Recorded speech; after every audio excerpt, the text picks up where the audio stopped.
Thank you. It's so special to be here. I came in last night. I'm staying with my brother, and as mentioned, I grew up in Detroit. Kind of, I'm like the wrong side of the tracks girl. First person in my family go to college, and my brother didn't go to college, and his daughters, one of them really wanted to, and so I became kind of her aide in that project. And we chose Western Michigan University. So this is a near and dear place for me. It's also special for a funny little reason in that I'm sitting at home during the pandemic, like probably most of you, and I get an email from a stranger named Sandra Cochran. And it was literally the first invitation I had to do anything in person, like anything, during the pandemic. And it was such a bright spark of hope to me that there would be a future in person. So thank you, Sandra, and thank you, the participants, for giving me this chance to, experience a bit of normalcy. So I know you're business owners and entrepreneurs and aspiring entrepreneurs in the room, and my job is to give you a sense of how I've seen that play out, how I've seen success built, particularly in consumer products companies. So I'll tell you that through the lens of the one that I founded. Or I'll try to.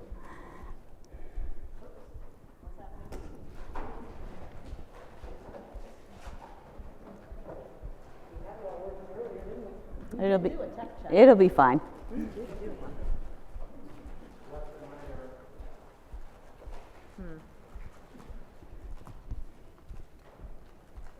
Honestly, the setup here was better than most I've found. You usually walk in and nothing really works. Everything worked right away. So we needed to have a little glitch, right?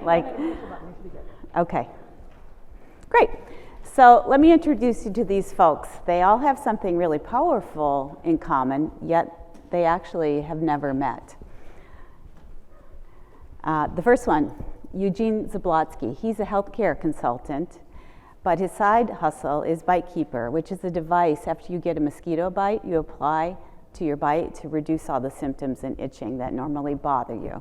He invented this. Denise Asagay of Chum Mat. She's a fitness guru, and she created this round mat that you either use to supplement your existing mat for your knees or you take on the road for travel. Christian is, I can't say that name, sorry. Christian is actually a Finnish man, and he's living in Scotland, and he created Uni. It's now spelled O-O-N-I, so if you go to a hardware store or many different outlets now, you will see this backyard pizza oven for sale. Vanessa Ellington, former professional basketball player, lives in Toronto and created essentially a game that's like Scrabble for numbers, Moby games.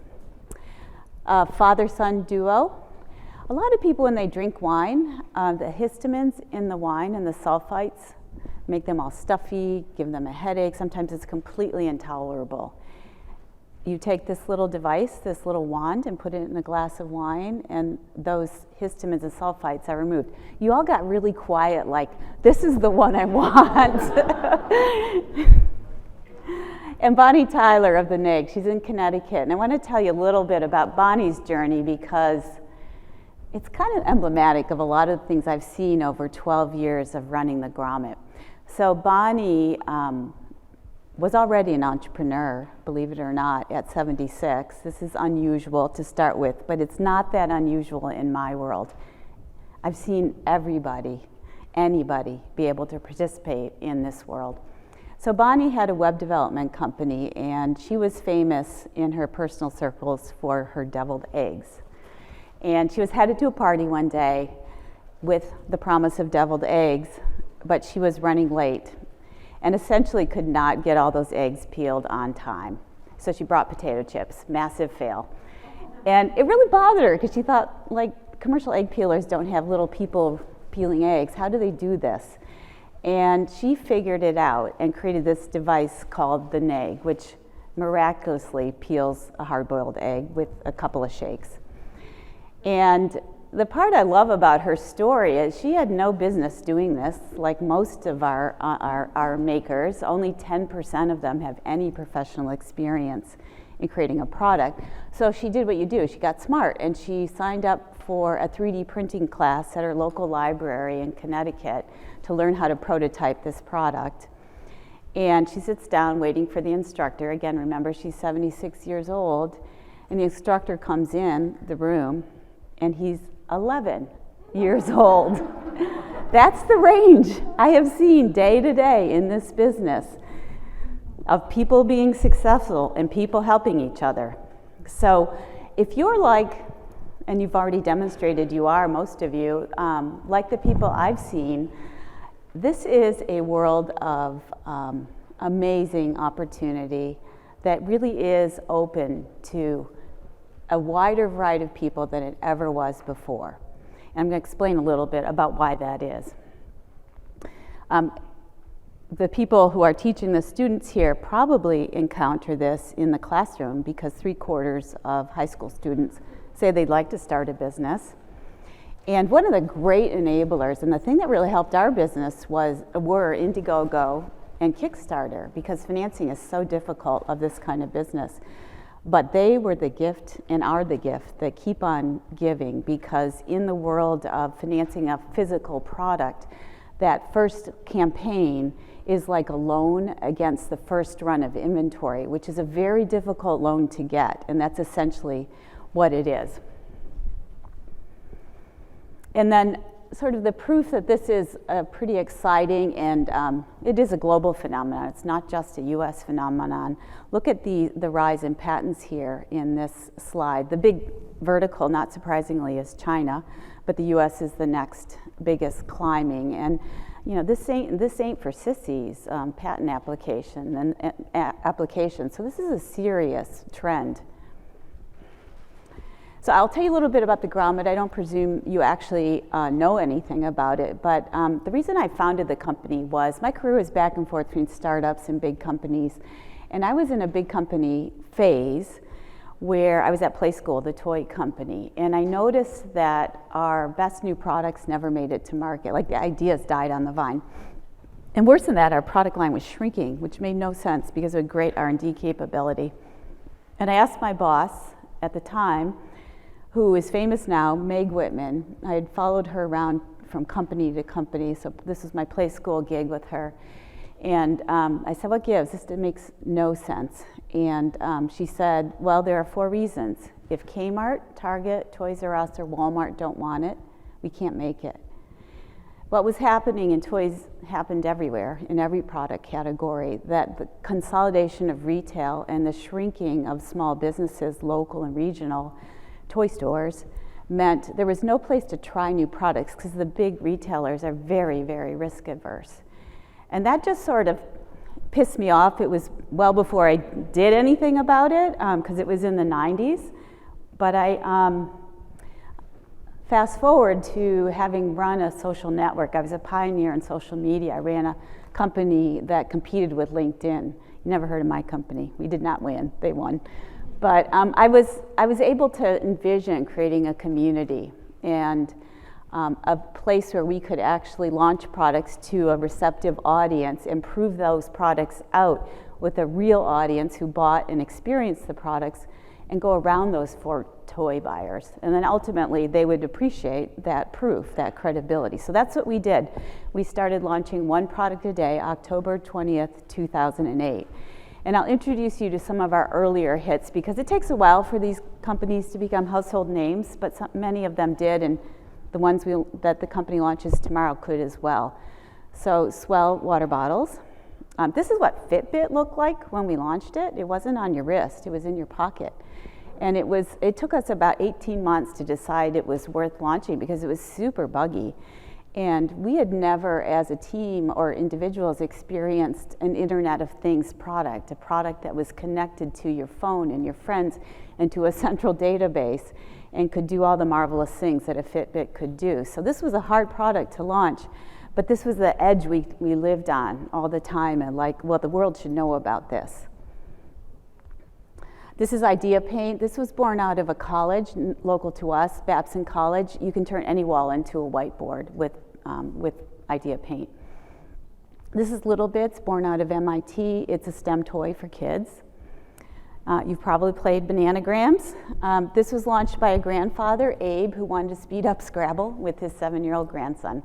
And we have the only video on earth. Every product we launched had a video, custom video, and only video on earth of Abe. So his family really appreciated the association. He's since passed on. This is OtterBox, protecting your phone. This is Simply Safe. And this was actually our second Internet of Things product. It's a connected alarm system for people who live, say, in apartments or move a lot. And if you listen to podcasts, man, they pound you, this company, like the advertising. It went public, it's bigger, way bigger, but you hear about it in podcasts all the time. So a lot of products, essentially, became household names, but all of them were obscure and unknown when we launched them. So we were the company taking a chance on them. Pop sockets in the bottom corner there. I've seen it today already. Many of you have that on your phone.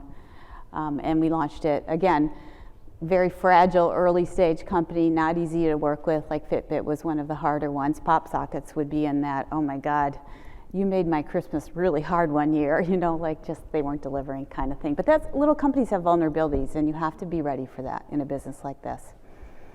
So, but what I want to claim and I want to prove to some extent is how small is the new big. There really are truly epic advantages now at the smaller scale that we always worked with. A lot of these companies are like 2 people when we met them. And consumer products are surprisingly small generally as in terms of like the core staff in a company. So the first reason, and the one that investors really questioned when I tried early days to raise money for the grommet is, will you run out of ideas? Like, will there just be, you'll get through, a year's worth of great ideas and then be waiting. The day we launched, we were inundated with ideas and it never stopped. That was the only easy thing about the business, that there were so many great ideas out there. So every day, every week, I would see a product that just blew my mind. Like, I'm in this business, yet I can still be massively surprised every single day.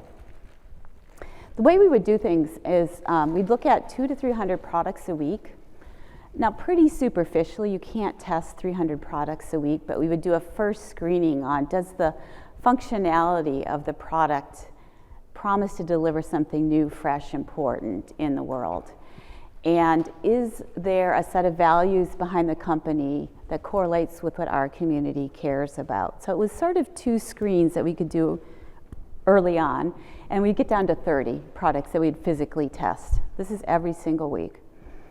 So obviously, does the product work would be the first thing, because it doesn't matter if the company is a social enterprise or has really green practices or comes from a underrepresented entrepreneur if the product doesn't work. So that's first. But then, is the company truthful about what they do? Because one of the things that we decided right up front, and one of my investors said to me, was the grommet needs to be a trust agent. When you go on Instagram and you buy that dress that looks amazing for $30 and it shows up like a piece of cheesecloth? That's how the world is right now in a digital purchasing environment. Physical retail is easier for, knowing what you're getting, but digital's really hard. So we had to lend our trust and our credibility to all these companies. So therefore, we had to depend on companies that were also truthful and honest. And it sounds so basic, but it was rare and special, and it was the number one thing we did, honestly, and value we added in the world. And then, is a company ready for success? Because that's not always the case. Sometimes we had to wait for a company or a founder or financing or whatever to make the company ready for success. And I'll give you an example of that. There's a product that I really love. It's like, it should be in every household, called Sugru. And it's this air dry silicone putty. I don't have anything with me to show it to you. I use it a lot.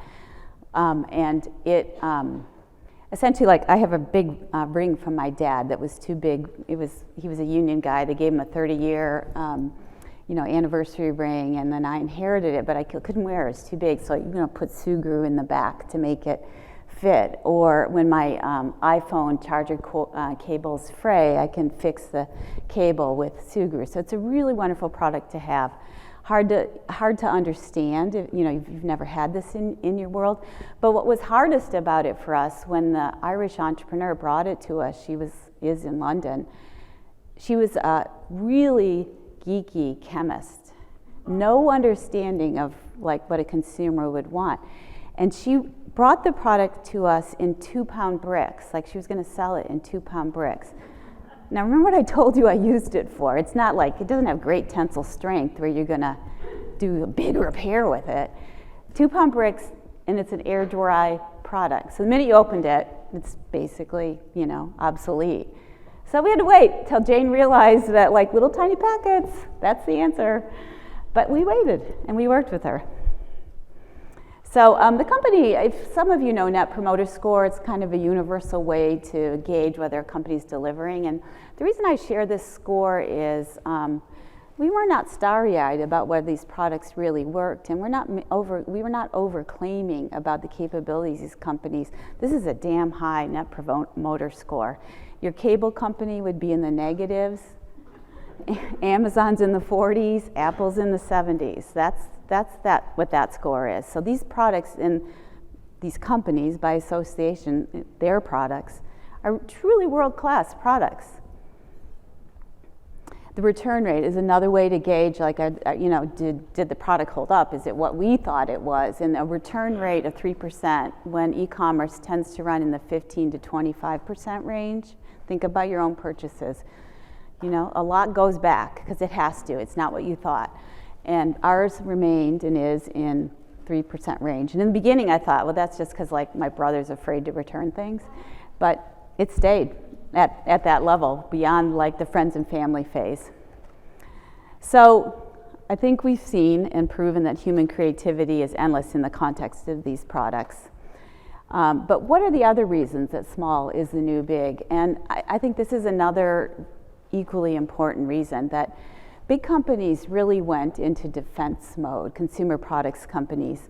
When you have a somewhat of a bloodbath at retail, where everything's consolidating and becoming Walmartized or Amazonified, where price and selection are just kind of ubiquitous, the products that are supplied to those companies, those retailers, those companies are under a ton of pressure, whether they're big or small. So they went into defense mode, and I want to tell you about Irina and Jean here, who created Fresh Monster. They were colleagues at Unilever, big consumer products company. They can get anything to the market that they choose to, and Irina and Jean decided that having an all-natural children's body care, shampoo type product line was a hole in the market, because the only products on the market at the time were very unaffordable, and they wanted an affordable line and knew it was feasible from their Unilever experience. So they proposed it to the company, smart company, recognized it was a great idea, but the task that Irina and Jean had to answer was, show us it can be $100 million in the first year. Why? Because Unilever already has shelf space commanded by their existing products, which, because they're more mature, are more profitable than a new product, and they don't assume they can knock someone else off the shelf, so therefore they're going to take one of their own products off, and this one has to do as well or better. But that's an impossible task, to prove $100 million. So what did they do? They took the show on the road. And for a company like Irina and Jean and Fresh Monster, $500,000 first year is a damn good first year. It's a really different bar, and that's where innovation happens. Not at the 100 million mark, at the $500,000 mark. The other thing is, these big companies have been forced to spend too much on marketing, which is a lot of the reason why we don't trust them anymore, because they took the money out of R&D into truly creating great products and put it into marketing in a very dog-eat-dog sort of environment that they exist in. And I'm sympathetic. They didn't create this problem, but they're in the problem. So if you look at consumer products versus technology companies, Pepsi spends 1% of its revenue on R&D versus a Google, which is going to be, way in the double digits in terms of spending on R&D. And that hurts us because we want the innovation in all sectors of our economy, not just in Doritos. So M&A, the one shining light here is that M&A, mergers and acquisitions, became the new R&D. So these large companies who are losing ground in product development are buying these small companies. So it's not all a negative story. They give these smaller, innovative companies fertile ground to land and be planted. So we launched SodaStream. It was acquired by Pepsi, Dollar Shave Club, Crave, and we launched Crave as well. These are really great outcomes for these companies, and these innovative products can really scale, which is meaningful and helpful to our economy and to people. But also, as they were cutting R&D, they also had just as a company had to become much more lean, cost cutters. So this is another example, sort of cutting R&D. Until very recently, J&J never had a sort of all-natural baby shampoo. It's insane, right? I remember once I thought I was doing a good job, like using J&J baby shampoo, and my hairdresser said, like, that's the worst set of chemicals in any bottle you're going to buy. And they didn't address that till really recently. So what happens? Retail becomes a sea of sameness. It looks like this, but then she comes along. And because there's an amazing ecosystem around these companies, whether it's learning how to do market research or get a product packaged, or Bonnie figuring out how to do prototyping or marketing through social media, there are many, many opportunities and companies lining up to help these companies in a way that wasn't true 10, 20 years ago. She's credible as a founder and a creator of a consumer product company. She does not need the engineering staff and the prototyping team and the manufacturing capabilities all in-house in a way that was true before in order for her to compete. But the one thing that happens is as this entrepreneur creates a truly better product and enters the market, there are 16 different competencies that this business needs to master in order for that great product to actually see the light of day and succeed. And that's where the rubber meets the road, and that's why I wrote the book I wrote that you're all getting. I'm really, thank you for that, thank you. Where I wanted to address all the kind of pitfalls and bumps I saw along the other part of the business building. And what we learned along the way is when we met one of these companies, we knew they'd be great at 8 of these competencies and really bad at another 8, and we never knew which ones, whether it was financing or manufacturing or whatever. So we saw it all, and I put it in a book. So I'm just going to give you 5 lessons, even if you never get around to reading the book. It's super snackable, so if you just pick off a chapter in whatever order of problem solving you want to do, I would recommend reading it that way. Read the first chapter, read the conclusion, and then chapters as they're meaningful to you. But here's some of the top lessons I learned. It's a lot of people think building a small business is going to be kind of easier than a big business. It really isn't. And in consumer products, it's a go big or go home world as well. To get products onto a shelf, you really need a full portfolio of products, a line of products. So going big or go home is pretty important in this arena. The other reason it's important is if you pick a big target market, you have many ways to serve them.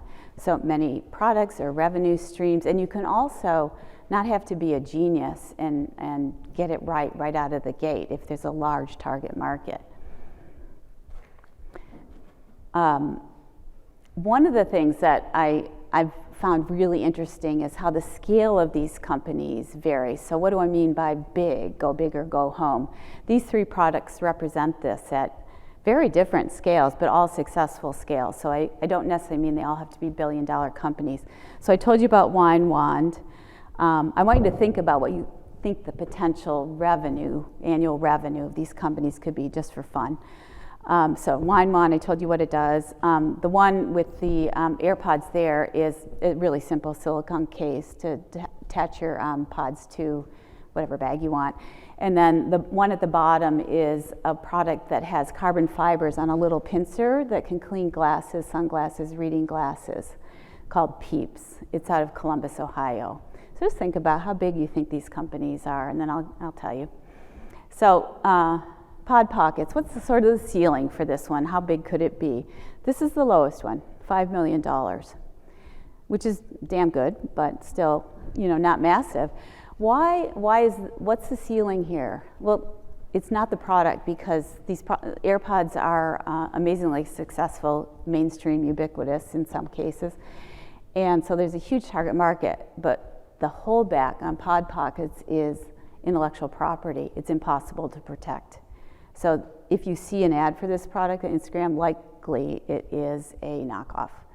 So that's the holdback, and this entrepreneur understood that and moved on to create a line of products that would access her manufacturing resources and know-how for silicone products. Wine wand, like this one is also extremely ubiquitous. This is the audience, you guys got a little quiet. I want to know more about this one.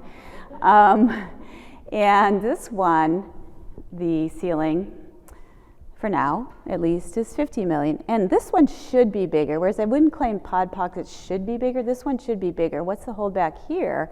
It's not the technology or the IP. It's wonderful. It's protected. But it's expensive to produce. It costs 40 cents to produce every wand, and they have to charge about $1.60 per wand. That's a lot for just, essentially a glass of wine added to a single or 2 glasses of wine. So when they can get a little more scale and get the cost of producing the product down, that ceiling can go up, because the price can go down. It's all related. So Peeps, this one, they actually have 3 products. So the second product's in that little circle that cleans your smart device, same technology. And then they have one for your in your car, the screen in your car. So this is the dark horse surprise. I went to visit this company. They have 5 people who work there. They have a manufacturing contracted. They have distribution, pick, pack, ship contracted. So there are many more people involved in the business. But the actual people on salary, 5 people, how could they get here to 1 billion? This one is kind of magic in a bottle, lightning in a bottle, I would say. First of all, the technology is very well protected, and the entrepreneur Daniel had worked in the optical industry. So he had access to this particular technology, which was used for cleaning lenses in the space shuttle. You can't have like liquids and cloths floating around in the space shuttle, so this carbon fiber. Number 1. Number 2, because he'd had some success already, he had capital, so he was not dependent on investor interest to prove what he could do. Number 3, this is a really ubiquitous mainstream need product. It's like Lay's potato chips. If you have one, you have 5 kind of like thing, or 10. I literally have a Peeps in every bag, every drawer, nightstand, car, everywhere, because you get really used to having clean glasses when it's so easy to do it. Number 4 would be something that most entrepreneurs wouldn't really think of, and that is there was kind of a secret sauce distribution kind of unfair advantage, which is starting in optical, where they did glasses. Optical store people are usually on commission when they sell you glasses, and for them to have a $15 upsell at the counter, like clean your glasses before they give them to you, and then the person says, what is that? And then they tell them, say, what color would you like?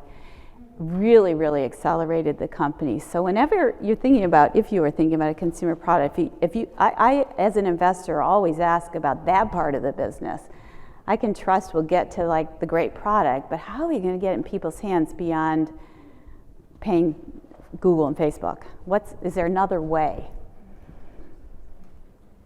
So lesson number 2, that was go big or go home. Name your company after your vision, not your first product. Like Daniel, the name of the company, it's not amazing, but the name of the company is not Peeps, it's Carbon Clean.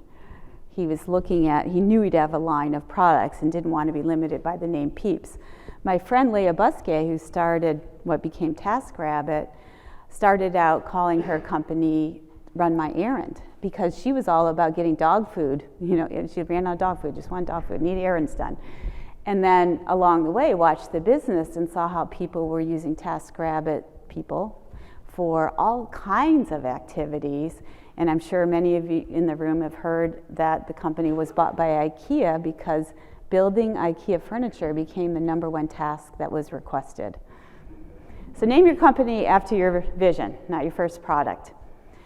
Protect your intellectual property. It's kind of obvious and basic. I mean, patents and trademarks. Everybody knows you should do this, but something really changed in the last 6 years that has made this more important, and that something is Amazon.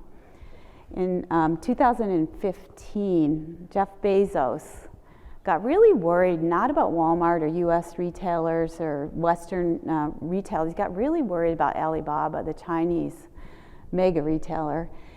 And what he did was he changed a really fundamental rule on the Amazon e-commerce platform, which was the prior rule was if you sold in the US or France, you had to have a domestic operation in that country. You couldn't sell cross-border very easily. And he lifted that rule because he wanted to take on Chinese products, basically. He wanted to take on Alibaba, and it really, really worked. These products flooded in. But what also flooded in was a whole host of companies who have a long history of very effective counterfeiting and copycatting. So our makers, their world, that's what we call the companies we work with, entered into a different universe suddenly. Like Bonnie Tyler, the person with the nag, started seeing products sold on Amazon for a little bit cheaper than her product with her photo on them, the nag, and it's not her product. Products didn't work, the reviews on the real nag get hurt, and she's chasing 28 different counterfeiters through legal action.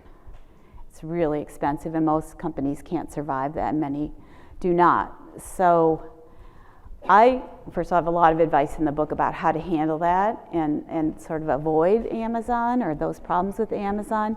But standing here today, and I've been thinking this for a long time, I've been feeling like, the Dr. Seuss book, The Lorax, Save the Trees. I've been saying Amazon is the largest net destroyer of innovation in history, because what does not happen in the world because of them is epic, awesome, and regrettable. So I'm not an Amazon fan. Prototypes are truth serum. I'm an industrial designer. You never design anything and take it full tilt to the client or to your boss or to production without prototypes. But a lot of beginner entrepreneurs don't understand that. So they're really truth serum. And whether it's a paper model or it's a foam model or it's a sketch, anything you can do to get feedback on your product is so much better than throwing your whole livelihood over before you know for sure that there's a there. You should not fall in love with your products until strangers do. There's a story in my book about a woman who has a product called the Buttery. It's a very simple product, a flip cover butter dish. And here's how she did sort of market research with her prototype. She lives in LA, and she goes to LAX with whatever she needs to do, whether it's a survey or look at a prototype. And she buys the cheapest ticket she can, so she can get through the gates, security. And she goes from gate to gate, pretending to be market research lady. She never reveals she's the founder of the product. She looks like market research lady, that helps. And she goes, people are eager to talk to her because they're just bored waiting. So she just goes from person to person, cross-section of the country, every demographic for $25. It's such a great trick. And she just keeps doing it. Steal that idea. I mentioned earlier, don't lose money on every unit. I mentioned that sort of obliquely in the context of wine wand. Rule of thumb, whatever it costs to produce your product and get it landed, i.e. in your distribution center where you're going to ship it in packaging, should be no more than 1/5 the ultimate price. If you can see your way to that, you can build a profitable business. Why do like a lot of times you see these direct-to-consumer ads where people are talking about cutting out the middleman and we sell things to you cheaper, but this is just sort of a law of physics that you need at least 30% of the price to run your own company, whether it's keep the lights on, pay your employees, and then it's going to cost about 50% to get the product known in the world. So you're either going to work with retailers who will take the risk on your product, and they need a 50% margin, and they'll stock your product and they'll train their staff, and you'll pay them 50%. Are you going to pay basically, whoa, are we done here? Keep talking? All right. Even if you do a direct-to-consumer business, you're going to pay that same 50% in digital rent to Facebook or Google. So this is the structure you need. So I'm going to wrap up. I hope we have some time. Will we have time for questions, Sandra? I don't know how we're running here. But one of the things that was really core to our business is something we called citizen commerce. And that meant basically using your purchasing power to create the kind of support, the kind of companies that you want to see in the world, which effectively do have impact on the world itself. And that was a very winning proposition. People supported the grommet companies, the makers, as much for that as for the product itself. And I would suggest that in your own life, a way to do this fairly painlessly is, not painfully, is to take 10% of your disposable income and think about what you really care about. And it's going to be different for every person in this room, whether it's sustainability, whether it's supporting veteran entrepreneurs or Black women entrepreneurs, or it's social enterprises that have a give back component, or products that have a lifetime guarantee that stay out of landfills. Whatever it is, you know what it is, or a couple of things, and just very thoughtfully take a turn away from the big guys and the known quantities, or the big guys who have values you care about. It's not bad to be big, and just take that 10%. It's incredibly powerful to do that. And I have seen the benefits of that through the grommet. You see companies that support local Little League teams. You see retail stores that are thriving because there are interesting products that exist that make them competitive and distinctive as small retailers. You see jobs created in local communities. You see money staying in local communities. So you've heard these messages before, but translate it to your own behavior, and then I'll have done my job, basically. That's what I care about. So I hope you have questions. Let's see. Oh, I don't have a picture in my book, but you got it. You don't need a picture. Yes? I read in your book that you had 300 products that come through, and that you vetted them with, like, say, 30 people looked at them, my question to you is, how did you hire the people? You couldn't do all the work, so how did you hire people that shared your vision? Well, from the beginning, my co-founder handled that part of the business. She was Chief Discovery Officer, and I'd worked with her at KEDS.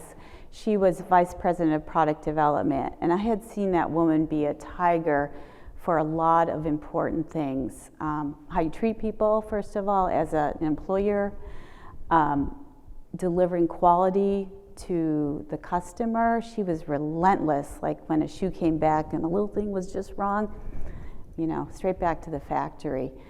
And she was a really hard worker, and those are things I needed in a co-founder.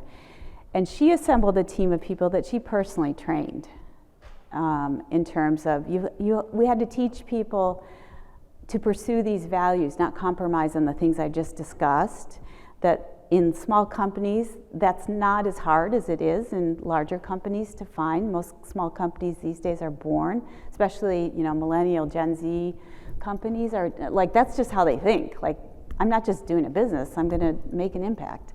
So that wasn't as hard as it might sound, but evaluating product quality is hard. And there is some subjectivity to it because we weren't underwriter laboratories with, machines and drop tests. It was a practical home-based test, And if we needed a specialist, like say it was something a teacher needed or, a physical therapist, we would seek that specialty out. But it is a labor of love to do that over and over. And in the early videos from Grommet, my children grew up, you can see them sort of grow up because we would shoot video of testing at home. It's not so true today, that it's more professional, but that's how we got it done in the beginning. You just see them testing the things that they were appropriate to test. Like SodaStream, there's a picture of my son who was an 8th grader, like, that's so exciting. I wanted to test the wine one. Yeah, exactly. I think I saw a hand there. Yes? I'm just curious, for business, obviously there are like steadfast rules that don't change, and like as a young entrepreneur who's meeting people and working on tech, like there are obviously, and I span experience between like Silicon Valley thinking and Facebook thinking, and then coming back to like the way the world works in a small place like Southwest Michigan. Yeah. Where a lot of small businesses actually start in small places like this, where the thinking is just so radically different. Yes. It's slower, move fast and break things in Silicon and Facebook, and then you come back here and you can't actually need to be asking permission. You need to be working inclusively. Right? Yeah. You can work fast and break things in the industry. So like, what would you say to some, like, in this world that you see where it's emerging tech, and I would love to be screening people for their ideas one day and being able to make acquisition and merger choices, but right now I'm still working with community-based ideas, which are really messy, right? Like I have to eat my incubator candidates at 8 o'clock at night because that's when they get off work. But that is small business. Yeah. Right. So what do you say, like, well, for someone who has further than me? First of all, I think that it's better timing in the world to understand the pitfalls of that move fast and break things notion. Most of that is fueled by investor capital in situations where the investors 9 times out of 10 are going to lose their money. And that's not a real business then. It's a false promise or a false propped up business. And so those are the unicorns, some of which will survive, but not all. And I like this notion. I'm not going to be able to articulate it very well, but if you look up this notion of a zebra company, have you run into that? That's kind of where I live, where you're talking about a company that is more sustainable and has a fuller set of value that they're going to deliver to different constituents. It's practically just to investors in the unicorn scenario. I mean, I'm being a little simplified, but a lot gets shoved aside in the most extreme cases. If you're watching the news around antitrust, are the big names like Facebook, Google, Amazon, those underbellies are coming out. But in the zebra situation where you're trying to deliver back to the community, deliver to employees, to customers, it is slower, but it's not wrong. It's maybe better in that you can shape the company around the values you really care about as opposed to the investor imposed ones. I just read yesterday on the plane here that in the Wall Street Journal there is a fund starting back in the investor world for what they called orphaned but VC backable companies. Like essentially they can't prove that they're going to grow 500% in a week, but they have a real business. And I hope that it's literally the first time I've read about a fund like that, so I don't know if it'll be a trend, but I thought that is so smart because I know way more of those companies than I do the rocket ships that need to be fueled by really expensive rocket fuel. I hope that helps. Way up at the top there. You shared earlier that you should go big or go home. Mm-hmm. And you mentioned 5 companies basically that if you were entering into the market, if you couldn't get those companies, basically, it was a losing effort. Wait, let me just make sure I heard that. If you couldn't go big, it was a losing effort. Is that what you said? No, you were talking about starting your journey. You said you were speaking with someone and they were talking about, Target and Walmart and the big companies, basically, that if you can't get your product into those companies, if you have more barriers and roadblocks, basically. Right. So my question for you is around, especially with Amazon now becoming such a huge, it's really hard to navigate that as a seller because there's so much competition. It's an oversaturated market. My question to you is with supply chain issues and what we're seeing with the pandemic, do do you have any recommendations for kind of trends that you should be looking for as you're considering developing products and putting new products into the market? I think I'll probably just say things you've already thought of, because this is so massive that I saw the grommet business shift. I was still at the company in the beginning of the pandemic to, turning your home into a gym, a school, an office. And that trend is still at the early days in terms of consumer products that suit that need, enhancing your environment or productivity or family time or whatever. So I think that's a huge vein still to be mined, for sure. You mentioned supply chain, and again, I'm not running the company right now, but I'm pretty sure it's a pretty rough time for everybody. So if you had any ability to sort of wait that part out, like don't get into production super soon, that would be advice I would probably give in that arena. And then it's a little bit back to the zebra thing. You mentioned, rightly so, that it's oversaturated, these very large platforms. If you can move into, I do have a preference for selling to retailers. And they can be e-commerce, they don't have to all be physical retailers, but folks who are going to slog in alongside you and treat you as a partner and make an investment in your company. And that's not true. And the large platforms are just really anonymous. They literally don't even see the product. And like Wayfair, I'm friends with the founders of Wayfair, so don't tell them I said this, but they don't even look at the products. They just post it on the site, like buyer beware.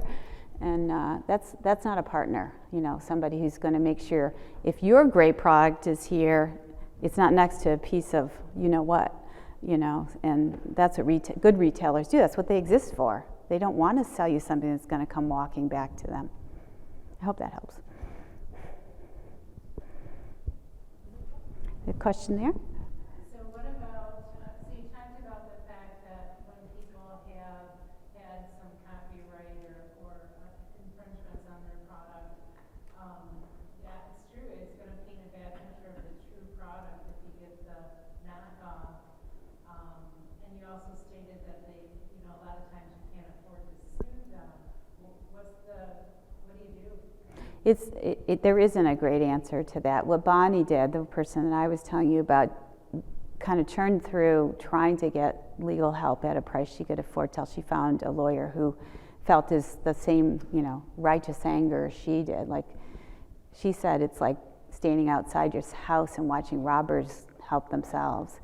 And he understood that, and so he did everything. It wasn't pro bono, but it was a very reasonable, per action type of thing. And I mean, that's not easy advice for me to say, that's like, go do that. But that's what she did. And I've seen that scenario in other entrepreneurs that we've worked with, where they managed to find somebody who took on their cause because they felt like it was justified, like not quite pro bono, but up there. And I will say, since in the last year or two, Amazon is trying harder to self-police, so I would participate if it's an Amazon problem. I would participate in all their programs that they've started to open up, where they kind of have verified. They're trying to verify. And this is a big business. Just to your question back there, a business opportunity. Sort of curified, verified marketplaces are going to be really important. There's one in Detroit, StockX. So it's a marketplace. Marketplace, when I use that word, I mean like lots of different sellers can post onto onto the platform like Amazon. And StockX sells verified streetwear, sneakers, where they make sure if somebody's selling something's a 10-year-old Adidas. I just came from Germany, Adidas. It really is. They know what to look for. Like, this piece of plastic should be yellow if it's 10 years old, and they verify. And that's what I mean. The real would be that for like sort of designer. It's a lot in clothing right now, but I think it's going to become true in a lot of product categories. On that same note, if, it's kind of along the lines of the social media platforms, maybe the police themselves having to, make sure there isn't inaccurate information out there. It shouldn't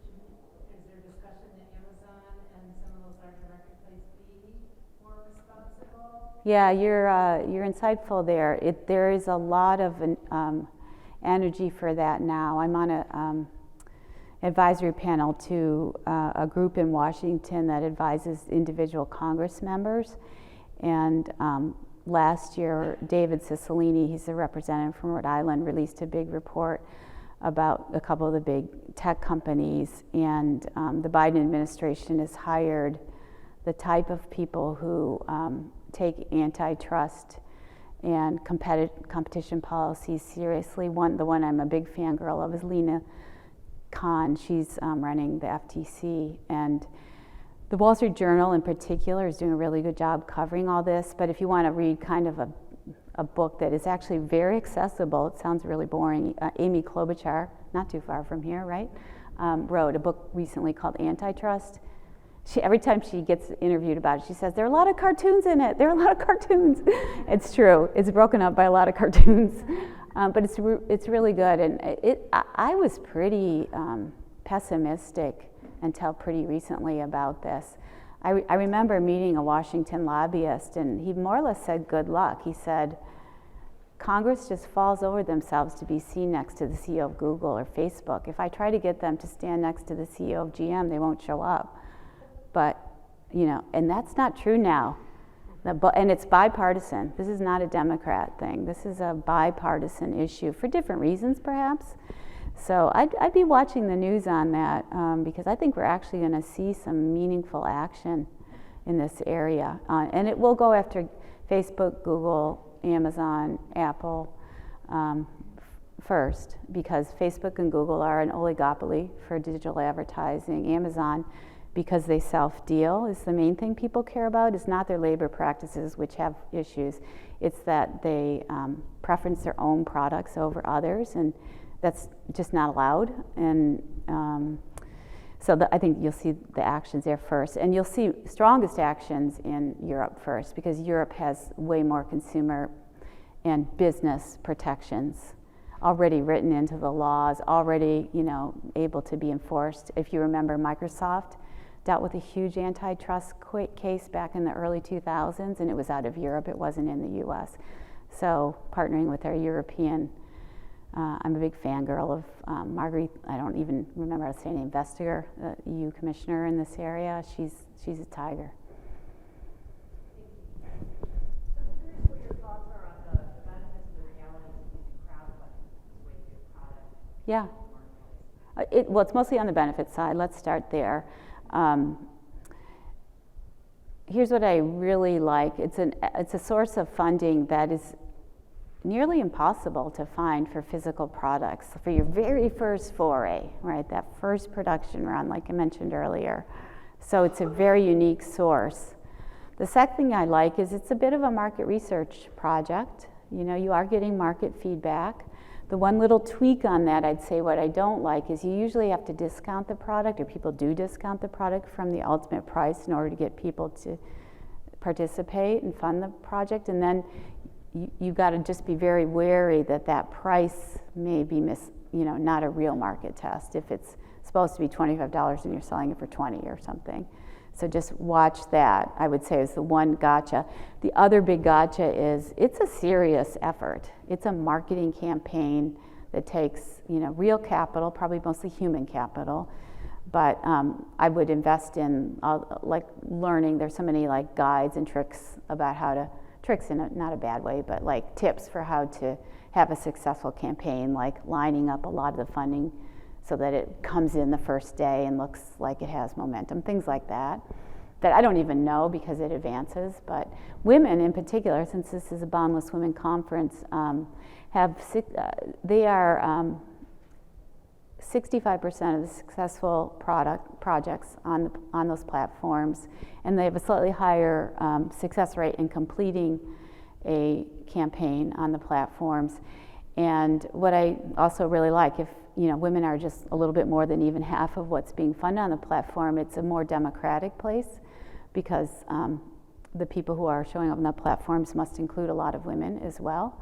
And that's not, that's not, if you went to the other extreme, Carolyn and I, she's your later keynote speaker, venture capital is 2.7% of venture capital goes to women, whereas more than 50% is going to women on crowdfunding. So I love that. Like, all hail to you guys, because you actually want products that are for everybody, not just white guys in LLB, not LLB, in Patagonia vests. That's what they always wear. Sorry to the white guys. I have 3 white guy sons. I love white guys, but I've seen too many in the same seats.